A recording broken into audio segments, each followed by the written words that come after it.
Assalamualaikum warahmatullahi wabarakatuh. Hai semua, perkenalkan kami Dr. Gigi Muda dari Fakultas Kedokteran Gigi Universitas Baitur Rahmah. Pada video ini kami akan membahas mengenai pit fissure sealant. Pit adalah suatu titik terdalam yang berada pada pertemuan terdalam beberapa groove, sedangkan fissure adalah garis yang berupa celah yang dalam. Pit dan fissure adalah kondisi anatomis berbentuk ceruk yang sempit dan dalam pada permukaan oklusal gigi. Setiap individu memiliki pit dan fissure dengan bentuk yang berbeda-beda. Pit dan fissure sealant merupakan bahan yang diletakkan pada pit dan fisura gigi yang bertujuan untuk mencegah proses karies gigi. Bentuk pit dan fissure. Tipe 1 yaitu pit dan fissure yang berbentuk seperti huruf V, yaitu dangkal dan lebar. Tipe 2, pit dan fissure yang berbentuk seperti huruf U dengan ukuran lebar. Tipe 3, pit dan fissure sealant seperti huruf I, sempit, ukuran dari permukaan atas sampai dasar sama pitnya. Tipe 4, pit dan fissure sealant tipe huruf I dan K, celah sempit, dilanjutkan celah lebar di dalamnya. Tipe 5, pit dan fissure sealant seperti huruf Y, celah sempit di atasnya, dasarnya berbentuk bifurkasi. Indikasi dan kontraindikasi. Indikasi. Pertama, pit dan fissure yang dalam. Kedua, pit dan fissure dengan dekalsifikasi minimal. Ketiga, tidak adanya karies interproksimal. Keempat, memungkinkan isolasi adekuat terhadap kontaminasi saliva. Kontraindikasi. Pertama, terdapat tanda klinis maupun radiografis adanya karies interproksimal yang memerlukan perawatan dan restorasi. Kedua, gigi erupsi hanya sebagian dan tidak memungkinkan isolasi dari kontaminasi saliva. Ketiga, self-cleansing yang baik pada pit dan fissure. Alat dan bahan yang dibutuhkan. Alat, diantaranya alat standar, microbrush, lacquer, articulating paper, saliva ejector, high speed, round burr. Bahan, diantaranya cotton roll, ETSA, flowable composite, pumice.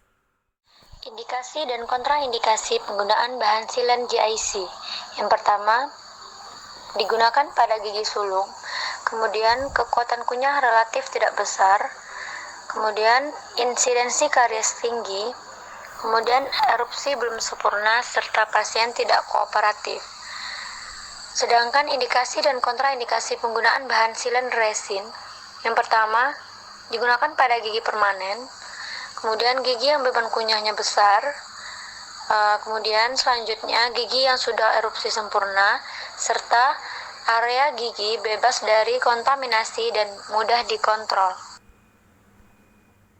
Indikasi dan prosedur dari pit fissure sealant. Yang pertama, pulas permukaan oklusal dengan brush dan pumice hingga bersih, kemudian irigasi dengan air, kemudian isolasi gigi dengan cotton roll dan keringkan. Selanjutnya kita ekstrak permukaan gigi dengan memakai aplikator, diamkan selama 30 detik, lalu lepas cotton roll di dalam mulut, kemudian bilas permukaan gigi yang diekstrak selama 30 detik tadi dengan air, dan keringkan permukaan gigi paling tidak selama 15 detik. Selanjutnya, reisolasi gigi dengan cotton roll dan keringkan. Jika permukaan enamel tidak tampak putih, maka lakukan ekstrak ulang. Lalu, aplikasikan bahan sealant pada pit dan fissure, serta hindari gelembung udara. Lalu, polimerisasi sinar visible selama 20 detik. Dan kita lepas cotton roll yang untuk mengisolasi daerah kerja tadi. Kemudian kita periksa oklusi dengan articulating paper. Kemudian, jika ada peninggian gigit, hilangkan dengan menggunakan round burr diamond.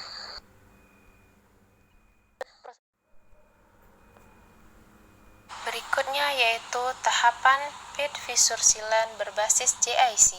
Yang pertama, gigi molar yang baru erupsi dilakukan penyikatan guna menghilangkan plak dan debris.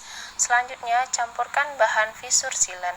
Selanjutnya, pemberian dentin conditioner setelah dibersihkan dan dikeringkan. Berikutnya, aplikasikan pada bagian pit dan fissure yang dalam. Selanjutnya, aplikasikan bahan varnish segera setelah aplikasi bahan selesai. Yang terakhir, gigi molar telah selesai dilakukan perawatan fissure sealant. Selanjutnya adalah tahapan pit fissure sealant berbasis resin komposit. Yang pertama, cek kembali pit dan fissure pada gigi. Kemudian, gigi molar dilakukan fissure sealant dengan bahan berbasis resin. Selanjutnya, bahan fissure sealant berbasis resin dilakukan lacquer. Aplikasikan sinar untuk membantu proses polimerisasi fissure sealant. Yang terakhir, gigi molar telah selesai dilakukan perawatan fissure sealant. Terima kasih telah menyaksikan video kami. Semoga video ini dapat bermanfaat.